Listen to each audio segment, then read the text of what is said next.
Teman-teman masih ingat dengan tipe data array? Array adalah kumpulan beberapa data yang kita jadikan satu, bisa kita sebut satu kotak, satu tempat, atau sebagainya. Cara mendeklarasikannya sendiri ada beberapa macam, kita akan mengulang sedikit. Yang pertama misalnya saya mau membuat kumpulan nama. Saya bisa pakai kata kunci array of, lalu di dalam kurung lancipnya ini kita menggunakan kata kunci string, sama seperti yang teman-teman lihat di bagian fungsi mainnya ini. Ini adalah untuk menentukan tipe datanya. Berarti kalau saya mau dia integer atau tipe data lainnya, saya tinggal ganti di bagian kurung lancipnya ini. Berikutnya diikuti dengan kurung buka tutup bulat. Saya bisa masukkan nama-namanya misalnya Hilman, Ramadan, dan seterusnya. Untuk ngeloop sendiri atau ngeluarin isinya, kita bisa pakai for loop biasa. Misalnya saya mau mengeluarkan name, mungkin ini lebih tepatnya karena dia lebih dari satu, saya menggunakan kata variable names. Name in names, kita mau loop, saya mau print line, daftar name-nya, seperti ini. Ketika kita jalankan, maka dia akan ngeloop untuk mengeluarkan isi dari array-nya. Itu baru cara dari deklarasi pertama kita.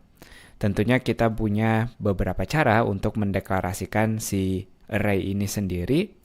Yang pertama, misalnya kalau dia integer, selain menggunakan int seperti ini, kita bisa menggunakan int array of, lalu di dalamnya beberapa daftar integer yang kita punya seperti ini. Nah, selain kita bisa ngeloopnya dengan kata kunci for, kita juga bisa ngeloopnya dengan konsep range, yaitu kita gunakan di sini index in 0, lalu names.size. Seperti ini. Jadi nanti kita akan ngeloop menggunakan metode ini. Index in 0 until. Jadi titik-titik ini artinya 0 sampai names.size-nya, tapi jangan lupa kita harus kurang 1 dulu. Sekarang name-nya tentu udah nggak ada sekarang, yang bisa kita pakai angka spesifiknya yaitu si names, lalu index-nya atau nomor urutnya kita pakai i biasanya. Index juga nggak apa-apa, itu singkatan. Cara seperti ini juga bisa ngeloop seperti yang teman-teman lihat. Jadi kenapa kurang 1? Karena kalau kita ingat-ingat ini mulainya dari 0, 1, 2. Artinya yang kita lakukan di sini names 0, berikutnya di loop names 1, names 2, dan seterusnya. I ini bisa kita ganti jadi variabel i kalau teman-teman pengen lebih singkat. Tapi saya lebih suka lebih spesifik kalau kita menggunakan index. Lalu di array lagi yang kita tahu, dia sifatnya fix angkanya walaupun kita nggak deklarasiin di awal. Misalnya saya bikin sebuah array di sini yang tipenya integer. Kita bisa menulis tipe datanya di dalam kurung lancipnya seperti yang sudah saya singgung. Walaupun kita nggak mendeklarasikan langsung, kita nggak boleh ngebiarin dia gini aja. Saya harus ngasih tahu berapa sih isi dari array-nya. Misalnya saya bilang nanti ada 3 isinya. Ini adalah size-nya yang ada di kurung tutup bulat. Kalau masih seperti ini, dia masih error. Kita lihat ada bar merah di sini. Kalau kita mau menginisialisasikan kosong atau tidak memberikan nilai langsung, kita perlu menggunakan kurung kurawal 0 karena dia integer di sini. Ini udah nggak ada error, kita baru menginisialisasikan kalau akan ada 3 array di sini. Cara ngisinya sendiri seperti sebelumnya, mungkin lebih tepatnya saya beri nama nums di sini untuk number, singkatan dari number. Nums 0 atau urutan pertama saya beri angka 5. Begitu juga dengan berikut-berikutnya, kita variasikan misalnya angka 50 dan angka 500. Nah, kita coba print, saya for loop dulu.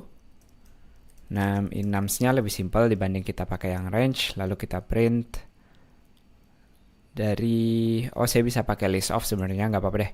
Saya ngeluarin 6-nya aja seperti ini. Nanti dia ngeloop, berarti ngeprintnya. Kita coba jalankan.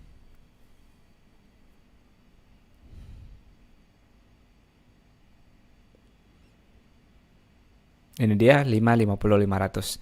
Nah, jadi yang ingin saya tunjukkan di sini kalau kita ingin mendeklarasikan walaupun dia kosong, sifatnya array itu dia harus ditentukan berapa size atau ukurannya. Cara menentukannya, kalau dia kosong atau kita nggak mendeklarasikan langsung seperti contoh-contoh sebelumnya, kita harus menulis di buka tutup kurung bulat ini berapa size-nya. Di sini kita tentukan ada 3 size.